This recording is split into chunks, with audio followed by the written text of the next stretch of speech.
বা হরফে জারের 1 নম্বর হরফ হইলো বা।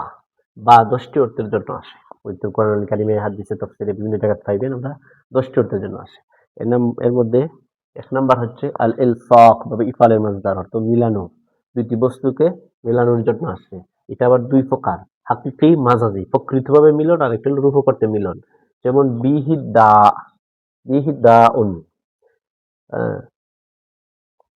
ঠিক আছে? আপনার এখানে যে মিলটা হইছে এটা হচ্ছে আপনার হাকিকি প্রকৃতই মিল। আর মারাত্তু বিজাইদিন এখানে যে মারাত্তু আমি গমন করলাম জায়েদের ফাঁস দেয়া এখানেও মিল হইছে দেখা হচ্ছে কিন্তু এটা প্রকৃত মিল হচ্ছে না এটা মাজাজি অর্থে মিল। তারপরে বার 2 নম্বর অর্থ হলো ইস্তেআনাত সাহায্য চাওয়া। কোন জায়গায় বার অর্থ হয় সাহায্য চাওয়া।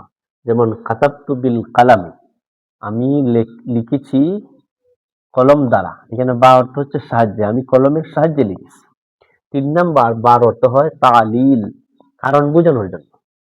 যেমন আল্লাহ রাব্বুল আলামিন বলেছেন ইন্নাকুম যালামতুম আনফুসাকুম নিশ্চয়ই তোমরা জুলুম করেছো নিজেদের উপর বিইত্তিখাযিকুমুল ইজলা বিইত্তিখাযিকুম তোমরা গ্রহণ করেছো ইজলা গোবৎসর পূজার কারণে বা অর্থ হচ্ছে তালিল কারণ বোঝানোর জন্য তোমরা নিজেরা নিজেদের ধ্বংস করো কি কারণে বিইত্তিখাযিকুমুল ইজলা গোবৎসর পূজা করার কারণে বা অর্থ হচ্ছে তালিল এখানে সান্না বলছে মুসাহাবাত অর্থ একসাথে অর্থ বোঝানোর জন্য সাহিবুন সাইদ হাবা অর্থ হলো সাথী সঙ্গী একসাথে অর্থাৎ একসাথে অর্থ বোঝায় কোন জায়গার মধ্যে যেমন আমি বললাম ইশতারাইতুল ফারাসা বিসারজিহি আমি গুড়া ক্ষয় করেছি আমি গুড়ার গদি সহ ক্ষয় করেছি অর্থাৎ আমি গুড়াটি ক্ষয় করেছি গদি সহ এই যে বা এখানে সহ অর্থ হচ্ছে বিসারজিহি তার গদি সহ 5 নাম্বার বার অর্থ হলো তা দিয়া লাজিমকে মুতাদ্দি বানিয়ে দিবে অর্থাৎ ফিলে লাজিমকে ফিলে মুতাদ্দি বানাবে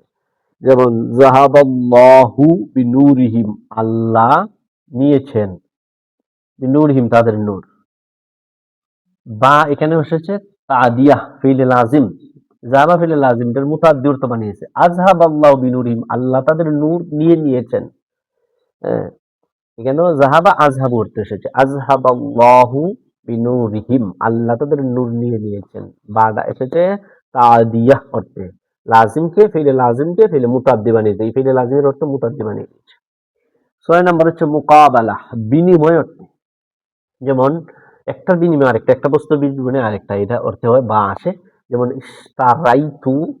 ইশতারাইতুল আবদা বিল ফারাস আমি ক্রয় করেছি বিল ফারাস গুড়ার বিনিময়ে কারণ বা অর্থ হচ্ছে মোকাবেলা বিনিময়ে আবদা বা আমি গুলাম অর্থাৎ গুড়ার বিনিময়ে আমি গুলাম ক্রয় করেছি আমি গুড়ার বিনিময়ে গুলাম ক্রয় করেছি 7 নাম্বার বার অর্থ হইল কসম শপথ করতে আসে এবং এটা আল্লাহ শব্দের প্রথমে আসে যেমন বিল্লাহি লা আফআলান্না কাজ আল্লাহর কসম আমি এই ধরনের কাজ করব না কোনো করব না ইস্তিতাফ 8 নাম্বার অর্থ হল ইস্তিতাফ করুণা অর্থে দয়া অর্থে আসে যেমন ইরহাম বিজাইদিন ইরহাম তুমি দয়া করো বিজাইদিন জায়েদের অর্থাৎ বিজাইদিন এই জায়েদের বাদ এসেছে এটা অর্থ করুণা অর্থে তুমি দয়া করো বিজাইদিন জায়েদকে এই জায়েদের বা যে এসেছে বিজাইদিন করুণা অর্থে এসেছে এখানে দয়া অর্থ বুঝাইছে তারপরে আপনার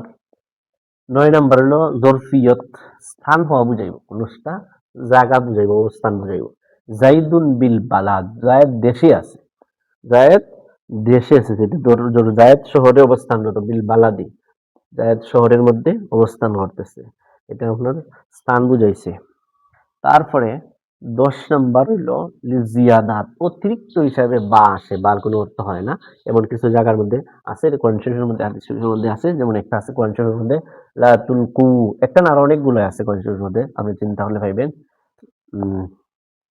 লা তুলকু বিআইদিকুম তোমরা ধ্বংস করিও না বিআইদিকুম তোমাদের হাত দ্বারা ইলা তাহলুকা অর্থাৎ তোমরা নিজেরা নিজেদেরকে ধ্বংস করিও না এখানে বার কোনো অর্থ নাই লা তুলকু তোমরা কি করিও না আইদিকুম তোমাদের হাত ধ্বংস করিও না এখানে হাত বলতে আসলে নিজেকে বোঝানো হয়েছে ইলা তাহলুকাত অর্থাৎ তোমরা নিজেরা নিজেরা নিজেদের হস্ত মানে নিজেদের জীবনকে আইদি কুমি কেন তৈল তোমাদের নিজেদেরকে ইলাত তাহলুকাত জীব ধ্বংস করিয়ে ধ্বংসের দিকে ঠেলে দিও না। কেন বা অর্থ সাথেও নাই বা ইৎসাকনা ইস্তেআনাতনা তালিয়না মুসাহাবাতনা তাদিওয়ানা মুকাবেলানা কসমনা ইস্তিতওয়াফনা জরফিয়তনা। এখানে বা এসেছে জিয়াদা অতিরিক্ত অর্থ, এখানে বা না থাকলেও একই অর্থ হইতো। আশা করি বুঝতে পারছেন বা 10টি অর্থে ব্যবহৃত হয়। কোরআন শরীফে আপনার হাদিস শরীফে তালাশ যদি করেন বিভিন্ন ফিকার কিতাবে অথবা আরবি সাহিত্যে এইভাবে অর্থ পাবেন। আরো কিছু অর্থ আছে, তবে এগুলো হলো প্রসিদ্ধ এই 10টি অর্থ বার। আশা করি এগুলো বুঝলে আপনার ভারত বুঝতে সহজ হবে, অর্থ তুলতে সহজ হবে। সকলকে ধন্যবাদ। লাইক কমেন্ট দিয়ে আমাদের পাশে থাকবেন। আসসালামু আলাইকুম।